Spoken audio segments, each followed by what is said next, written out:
Good morning students. So कल तक हमारा क्या हुआ था?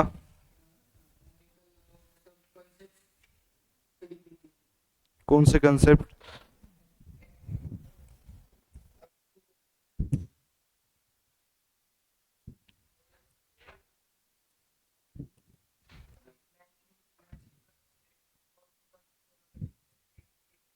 Business entity, money measurement, cost concept, consistency concept, conservatism, going concern, realisation concept, accrual, dual aspect, disclosure and materiality, और last था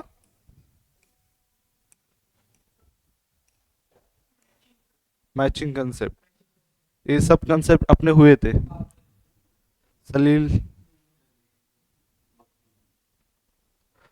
ओके।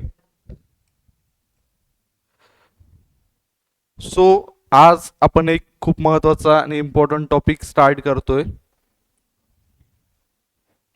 काय?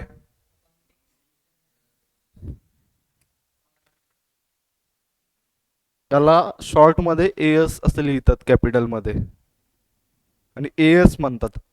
कोणी ॲज म्हणलं तर ॲज नाहीये ते. काय? एएस. तर अकाउंटिंग स्टँडर्ड काय असते?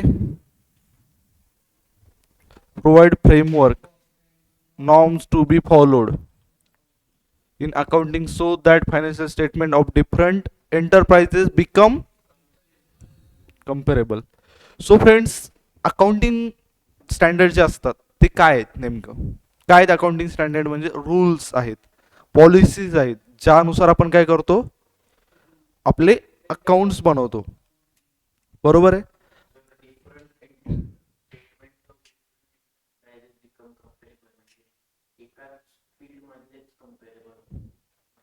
हां, डिफरंट एंटरप्राइजेस बिकम कम्पेरेबल. आता डिपेंड करते की तुझं कंपॅरिझन तुला कोणत्या बेसिसवर करायचंय. तू प्रॉफिटच्या बेसिसवर करू शकतोस, आणखी वेगवेगळ्या गोष्टी बेसिस पकडू शकतोस.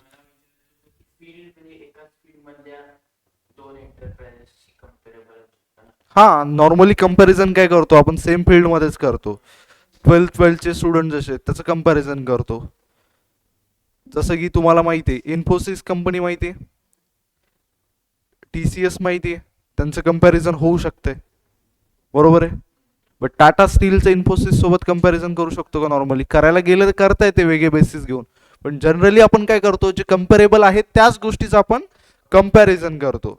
सो फ्रेंड्स, याच्यात काय दिले, पॉलिसीज जे आहेत, रूल्स जे, त्यानुसार आपण काय करतो, अकाउंटिंग करतो आपली. त्यामुळे काय होतंय, आपले जे फायनान्शियल स्टेटमेंट असतात ते काय होतात, कम्पेरेबल होतात.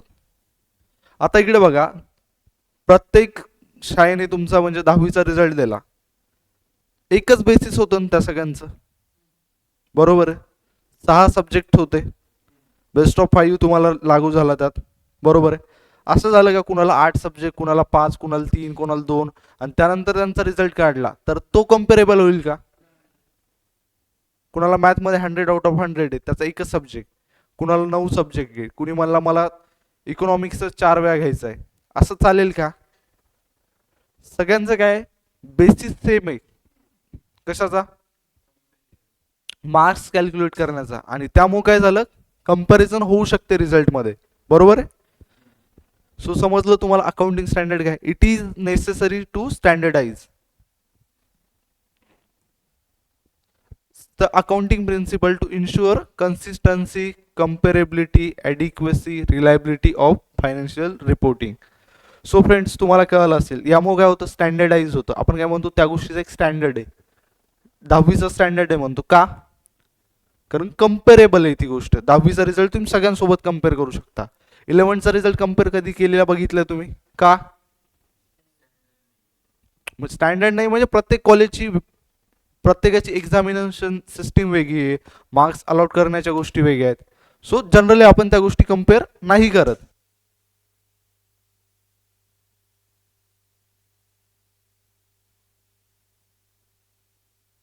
रिलायबिलिटी, रिलायबिलिटी म्हणजे त्यावर विश्वास ठेवू शकतो.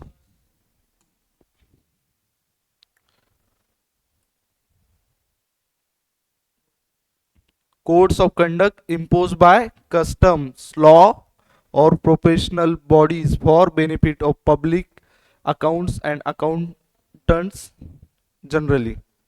याचा मिनिंग काय? कोड्स ऑफ कंडक्ट आहेत, म्हणतो की नाही आपल्या शाळेचे काही रूल्स आहेत. काय रूल्स असतात शाळेचे? युनिफॉर्म पाहिजे, डिसिप्लिन मेंटेन पाहिजे, सगळ्या गोष्टी पाहिजे. तसंच काय अकाउंटिंग करण्याचे रूल्स आहेत ते कुणाला लागू होतात? अकाउंटंटला होतात. त्यामुळे काय होते, अकाउंटिंग जी आपली होती ती स्टँडर्डाइज वेनी होती. बरोबर आहे, ती कम्पेरेबल होऊ शकते. लोक त्यावर करू शकतात, विश्वास ठेवू शकतात. आपलं जे प्रोफेशन आहे बाळांनो त्यावर लोक ट्रस्ट ठेवतात. इन फ्युचर तुम्ही जर CA झाला आणि तुम्ही जर एखाद्या डॉक्युमेंटवर सिग्नेचर केली तर त्याला काय म्हणतात माहिती आहे? Audited financial statement. म्हणजे एक सिंगल डॉक्युमेंट ऑडिट केल्यानंतर जेव्हा तुम्ही लास्टली तुमचे सिग्नेचर करता CA, तुम्हाला एक रजिस्ट्रेशन नंबर मिळतो, म्हणजे ज्याला आपण COB म्हणतो प्रॅक्टिसचा. तो जेव्हा तुम्ही तिथे टाकून सिग्नेचर करता तुमचं नाव लिहून, तेव्हा ते एक डॉक्युमेंट बनला जातो. त्याला काय म्हणतात? Audited financial statement. सो एवढा सगळं लोक विश्वास ठेवतात, एवढा ट्रस्ट ठेवतात, लोक एवढं इन्व्हेस्ट करतात. कशाकडे बघून करतात? बुक्स ऑफ अकाउंट्सकडे बघून करतात. बरोबर आहे. सो ते कसे पाहिजेत? कम्पेरेबल पाहिजेत, लोकांचा त्यावर ट्रस्ट पाहिजे, व्यवस्थित कन्सिस्टन्सीनं मेंटेन केलेले पाहिजेत. असं नाही काहीतरी केलंय. बरोबर आहे. तर इकडे बघा खाली आपल्याला काय दिले? Need for accounting standard. का गरज आहे आपल्याला नेमकी अकाउंटिंग स्टँडर्डची? फर्स्ट बघा, रीड करा.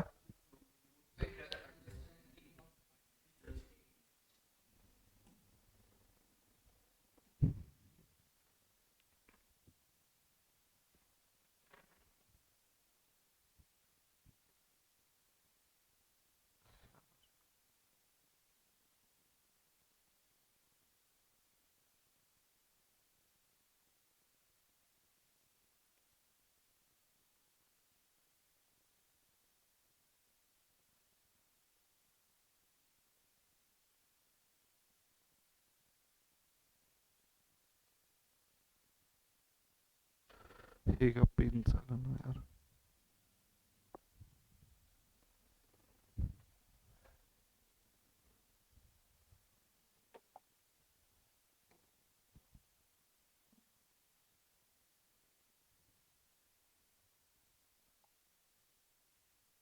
तर इकडे बघा काय होतं? To promote better understanding of financial statement. त्यानंतर सेकंड काय दिले आपल्याला?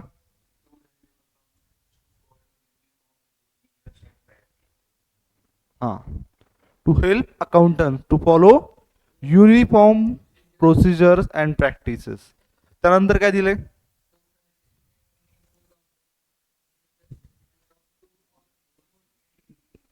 त्यानंतर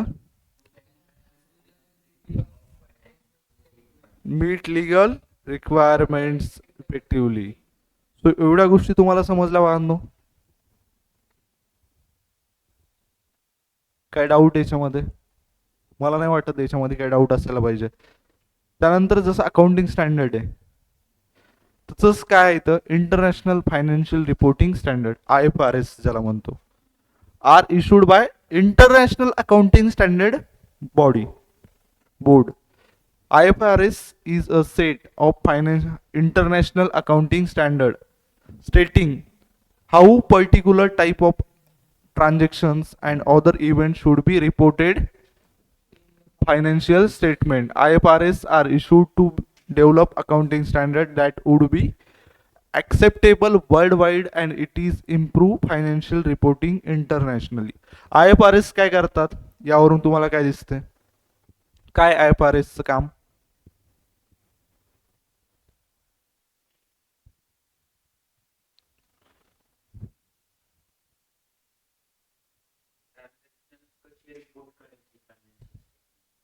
पण कुठं करायचे?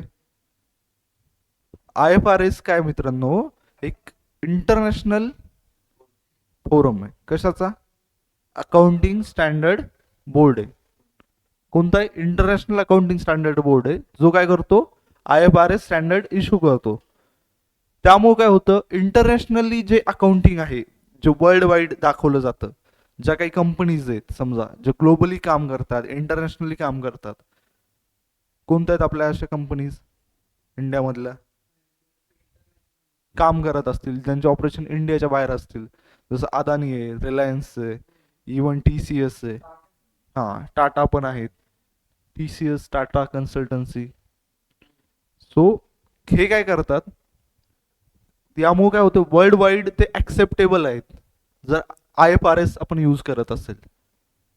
त्यासाठी काय करायला लागतात आपल्याला, ह्या गोष्टी आत्ता तुम्हाला नाही जस्ट दिले एक इंट्रोडक्शन की काय असतात एएस. इव्हन 12th मध्ये तुम्ही जर बघितलं तर पूर्ण वर्षभरात तुम्हाला कधी दिसणार पण नाही की अकाउंटिंग स्टँडर्डचा कुठं तुम्हाला उल्लेख पण आलाय. रिझन बिंग की 11th नाहीच येत ते. Most of the teachers even colleges सुद्धा ही गोष्ट डायरेक्टली इग्नोर करतात की म्हणतात येतच नाही तुम्ही करू नका, कारण त्यांना माहीत असते पेपर मी आपणच काढणार आहे.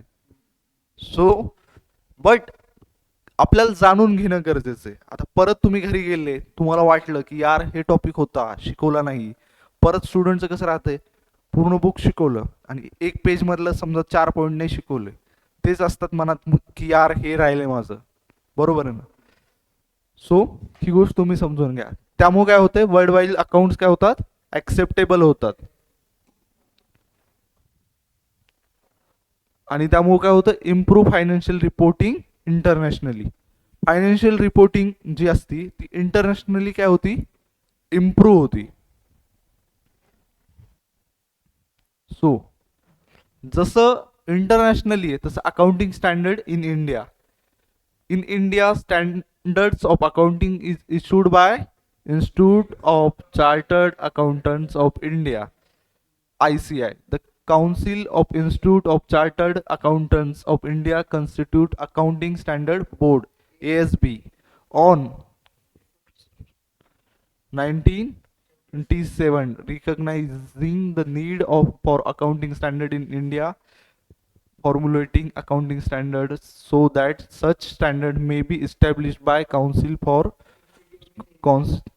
of the Institute in India. The ASB will consider the applicable law, custom, usage, business environment, and international accounting standards while framing accounting standard in India. So तुम्हाला कळालं की ICI काय करते इंडियामध्ये अकाउंटिंग स्टँडर्ड इश्यू करते.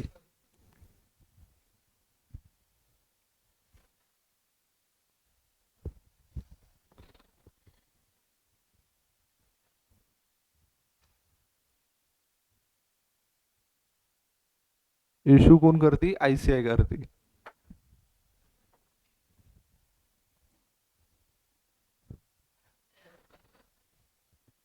यावर जास्तीत जास्त हार्डली तुम्हाला एक MCQ येऊ शकतो, त्याच्या पलीकडे क्वेश्चन नाही येणार.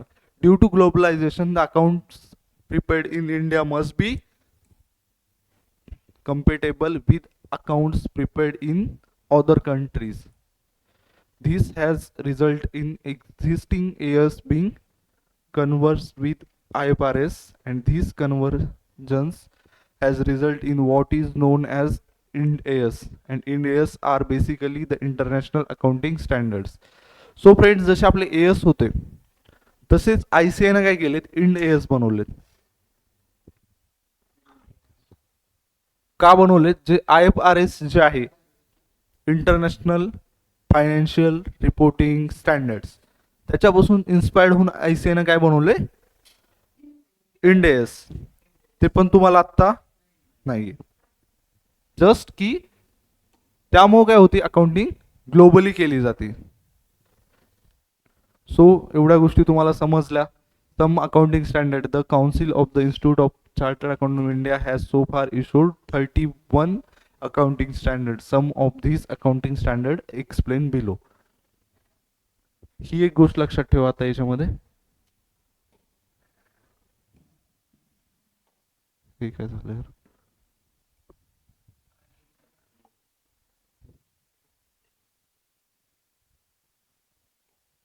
सो इकडे लक्ष द्या.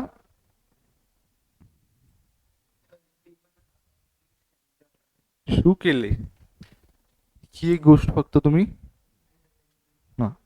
त्यानंतर AS1 आहे डिस्क्लोजर ऑफ अकाउंटिंग पॉलिसीज.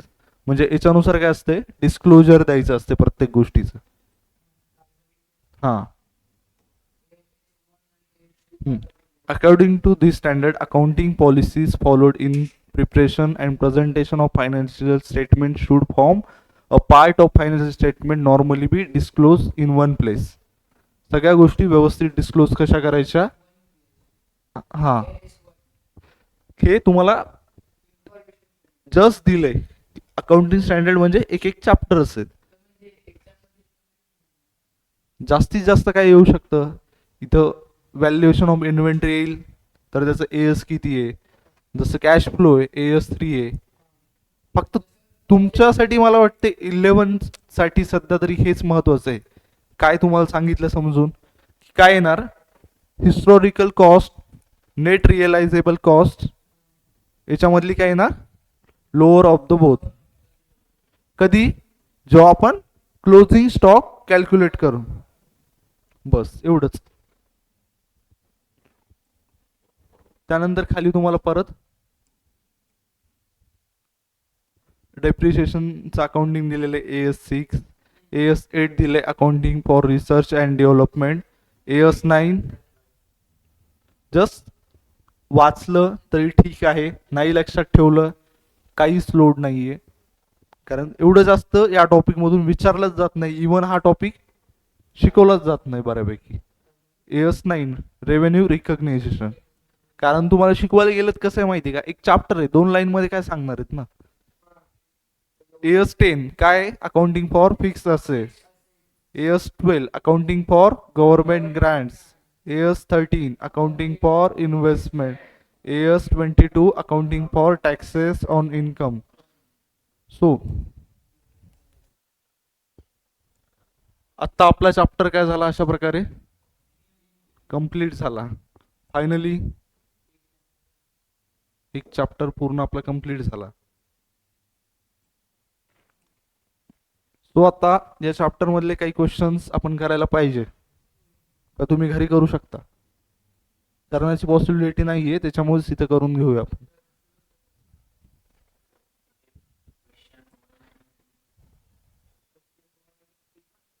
हा.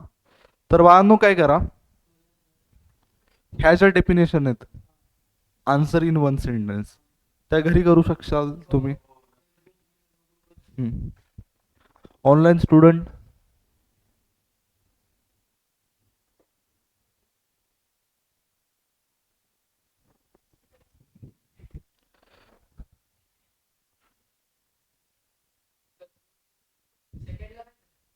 सेकंड मध्ये काय करायचंय,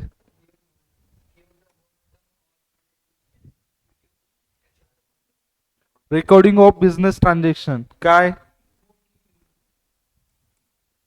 त्यानंतर second, amount invested in business by proprietor. मी इथं BK लिहिले, पण तुम्ही बुक किपिंग लिहायचं. हा. A person to whom amount is payable, ज्या व्यक्तीला आपल्याला पैसे द्यायचे त्याला काय म्हणतो.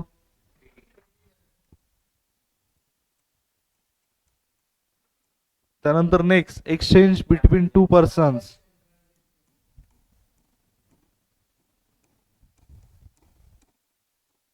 त्यानंतर समोर, excess of expenses over income काय असते, एक्सपेन्स जास्त झाले इन्कम पेक्षा, कसं प्रॉफिट.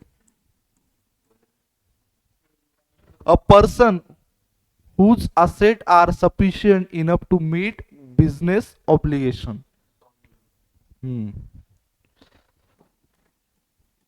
Solvent person. त्यानंतर art and science of recording business transaction.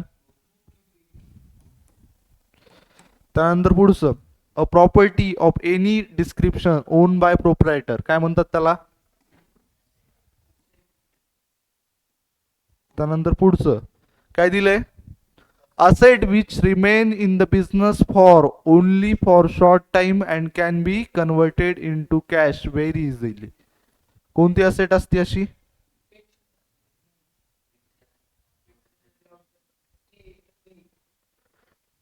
ही ती आणखी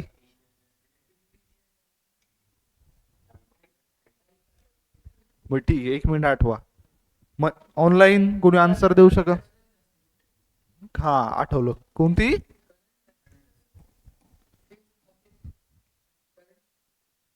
सो क्वेश्चन कसे वाटतंय तुम्हाला हे? खूपच सोपे. का वाटतंय? हा, अलाउन्सेस इज काय? छान छान. Allowances is given on catalogue price of goods. कोणता डिस्काउंट? डिस्काउंटचे टाईप होते. कॅटलॉग प्राइसला कोणती प्राइस म्हणतात? List price. लिस्ट प्राइस वर कोणता डिस्काउंट देतो आपण? नाही, बघून नाही. कोणता?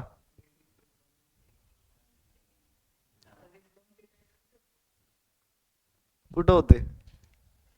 कुठं होते?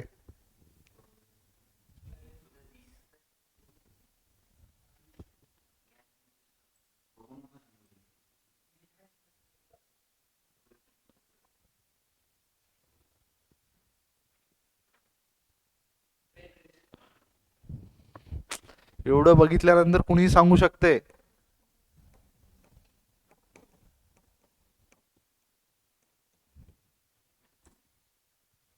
बट एखादा क्वेश्चन जरी सोडला, समजा तुम्ही रिवाइज नाही केलं, बट जनरली नॉर्मली हे सगळे क्वेश्चन तुम्ही करू शकता. हे पण करू शकले असतं. हा, तर सगळ्यात पहिला क्वेश्चन आहे, सरप्लस ऑफ इन्कम ओव्हर.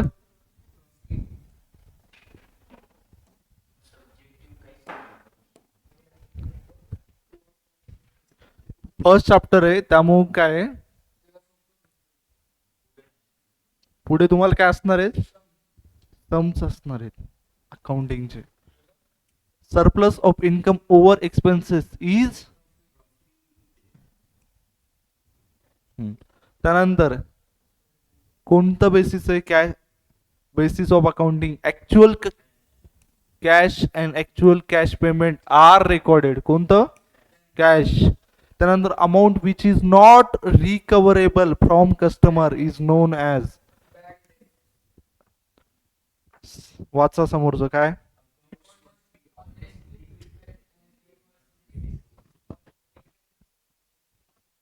कालच झालं आपलं. कोणतं याच्यापैकी?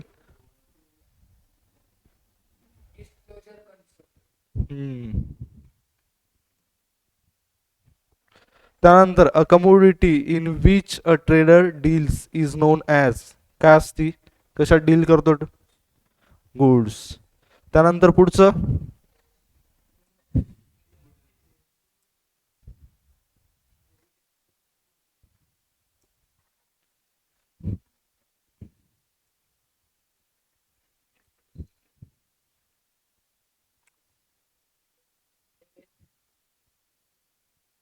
हेच फक्त एक सिंगल क्वेश्चन तुम्हाला एएस वर विचारलाय पूर्ण तुमच्या चॅप्टर मध्ये. सो बेसिकली जास्त तुम्ही लक्षात ठेवा, एएस टू इन्व्हेंटरी साठी असतो. More than enough. लक्षात जरी नाही ठेवलं, इट्स ओके. कारण 11th ला ह्या गोष्टी माहिती असणं अकाउंटिंग स्टँडर्ड असते, हीच खूप मोठी गोष्ट आहे. नाही, काहीच नाही. हा, त्यानंतर काय दिलंय? कोणत्या प्रिन्सिपलने लॉस पहिले आपण हे करतो, बुक करतो? काल शिकवलंय. मॅचिंग कन्सेप्ट काय असती?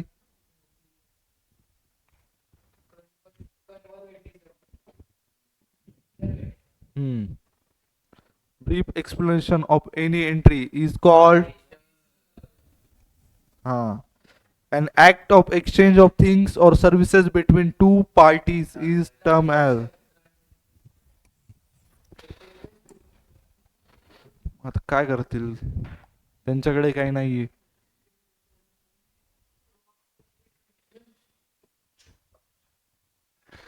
सगळ्यात पहिलं bookkeeping and accountancy one and same. चूक. Conservatism means to follow safe side.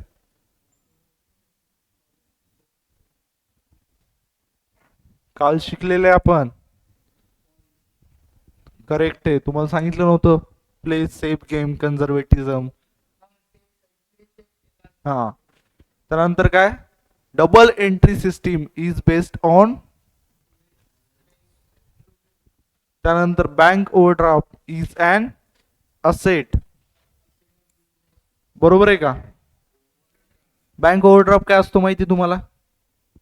समजा तुमचं करंट अकाउंट मध्ये जर हे असेल, काय करंट अकाउंट असेल बँकेत, आणि तुमच्या अकाउंट मधले सगळे पैसे संपले, आणि त्यानंतर तुम्ही एक पर्टिक्युलर अमाऊंट पर्यंत विड्रॉ करू शकता पैसे. ते जर विड्रॉ केलेले पैसे असतील तुमच्या अकाउंटच्या बॅलन्सच्या वर, त्याला काय म्हणतात? ओव्हरड्राफ्ट. होते का असेट? ते विचारले, ट्रू अँड फॉल्स. आहे का असेट? काय ते? लायबिलिटी आहे. Solvent person is a person whose asset are more than his liability. बरोबर आहे का? त्यानंतर cash discount does not appear in the books of account. बरोबर आहे.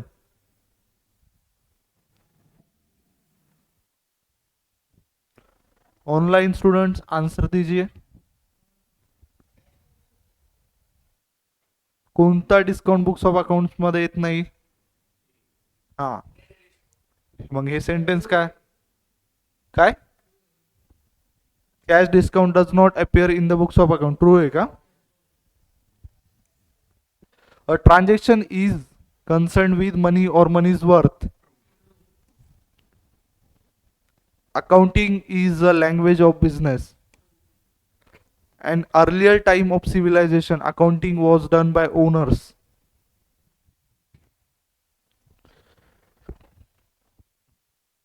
जे आपल्या बुकचं सगळ्यात फर्स्ट पेजचं इंट्रोडक्शन आहे त्यामध्ये दिले, अर्लियर टाइम ऑफ सिव्हिलायझेशन मध्ये अकाउंटिंग कोण करायचे? एजंट करायचे. वेल्दी रिच पीपलचे, म्हणजे रिच लोक होते, जे वेल्दी लोक होते, त्यांची अकाउंटिंग त्यांचे एजंट करायचे, जे त्यांची प्रॉपर्टी आणि असेट मॅनेज करायचे. सो हे सेंटेन्स काय? आणि घरी गेल्यानंतर true and false with reason आहे. का हे आहे ह्या गोष्टी तुम्हाला लिहायच्या आहेत. Bookkeeping is useful to find out all tax liabilities. बरोबर आहे का?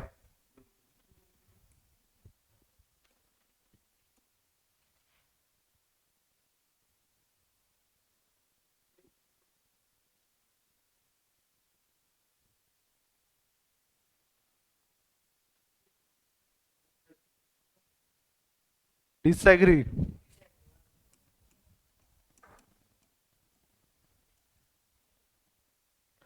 त्यानंतर bookkeeping is an art.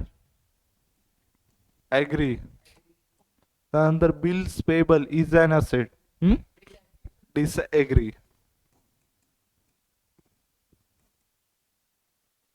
In bookkeeping and accountancy, only non-monetary transactions are recorded. का?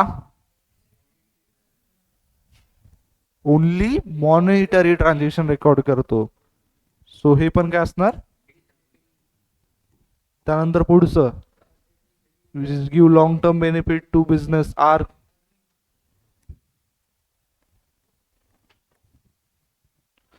क्वेश्चन कसे वाटतंय तुम्हाला?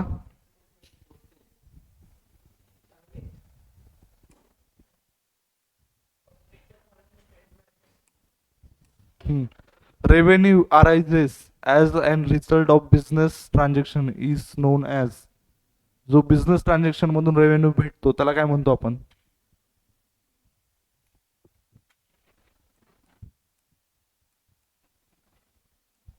त्यानंतर पुढचं, excess of gross profit over operating expenses, याला ऑपरेटिंग प्रॉफिट म्हणतात. ही तर गोष्ट आहे, ज्या गोष्टी नसतात त्या पण विचारल्या जाऊ शकतात. Basic common sense. Operating expenses पेक्षा जास्त आहे काय? Gross profit. त्याला काय म्हणतो आपण?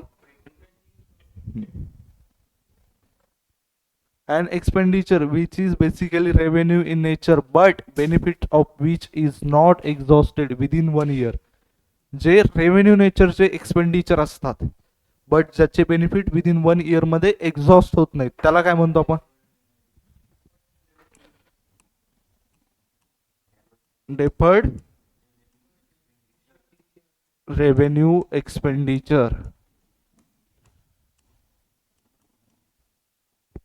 त्यानंतर पुढचं, the amount deducted by the seller from the list price of goods at the time of sale. The amount deducted by the seller from the list price of goods at the time of sale.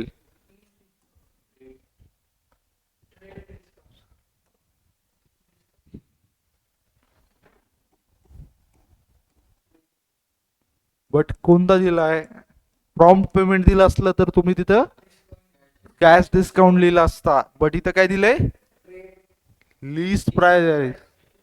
List price catalogue price दिली तर कोणता discount?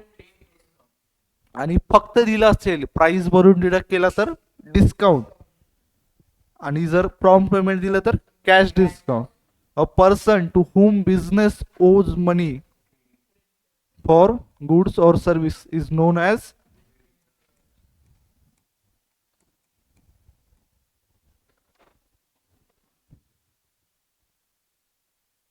So first lecture with question, first lesson with, हा लिहिले तरच beneficial आहे ना ती गोष्ट तुम्हाला.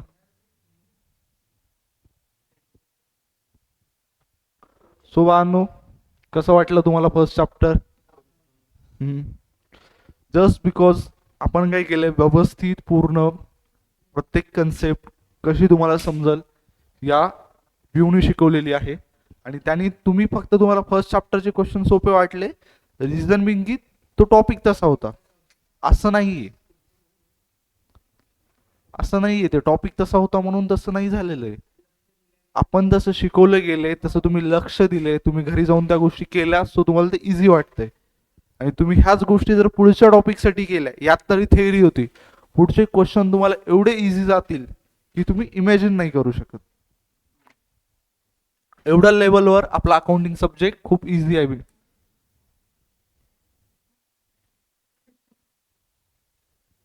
सो